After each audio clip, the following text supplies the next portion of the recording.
Arsenal sporting director Edu has failed to add depth to a key position despite attempting to do so in recent transfer windows. Arsenal boss Mikel Arteta could be about to face his worst nightmare after confirming Bukayo Saka has picked up an injury. The winger is a doubt for this weekend's Premier League match away to Bournemouth, and thanks to a transfer failure from Edu, the Gunners have no way of replacing him. On May 2, 2021, 878 days ago, Arsenal won 2-0 away at Newcastle in a top-flight clash. Goals from Mohamed Elneny and Pierre-Emerick Aubameyang gave the visitors a routine victory in the northeast. One notable absentee from the Arsenal team that day was Saka, who was an unused substitute. It had been a bit of a breakthrough year for the teenager, who would go on to be part of the England squad that made it to the final of Euro 2020 that summer. We all know how that ended. But that game at St James Park is notable in the fact it was the last time Saka did not play a Premier League match.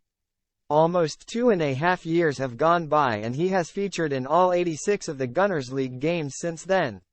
He has broken Paul Merson's all-time Arsenal record of most consecutive games in the Premier League. What makes it even more impressive is that Saka has started 82 of those matches, coming on as a sub on just 4 occasions. He has been a constant figure for Arteta since nailing down the right-wing spot as his own. Saka has scored 28 league goals since he last missed a game and registered 21 assists. Those statistics are only getting better. He managed a career-high 25 goal contributions last season and already has 5 in 6 matches this term. But he limped off late on in Sunday's North London derby draw against Tottenham. It takes a lot for Saka to go off, so that will be a worry for Arteta, who confirmed he could miss the weekend's trip to the Vitality Stadium.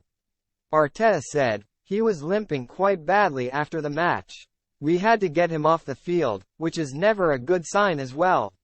He hasn't been able to participate in the session. It's a possibility, yes, that he could miss the Bournemouth game. What the injury is remains unknown, but Saka has been struggling with an Achilles issue that he had at the end of last season.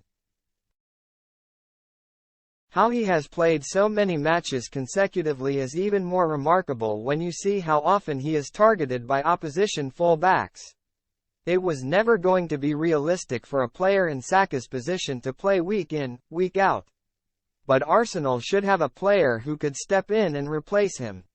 It is arguably the one position in the entire squad where Arteta does not have depth. Arsenal have scoured the market in recent windows for a right-sided winger who can fill in for Saka when required and there not be much a drop-off. It is difficult to do that. Liverpool are grateful for Mohamed Salah's almost impeccable injury record in the same position. Jurgen Klopp has depth on the left wing, but Salah is the main man on the right. But to put so much pressure on Saka at such a young age is a mistake from Arsenal. Sporting director Edu should have found a solution to the problem by now. Moussa Diaby was regularly linked with Arsenal and is now shining at Aston Villa after joining for just over £50 million in the summer. Arteta wants his wingers to invert onto their stronger foot, and Diaby would have done that. That is just one example. There are others out there who Arsenal should have found before Saka's long run inevitably came to an end. Arteta will be hoping this injury is not serious, and even if he misses the trip to Bournemouth, he will desperately want him back for the visit of Manchester City the following Sunday.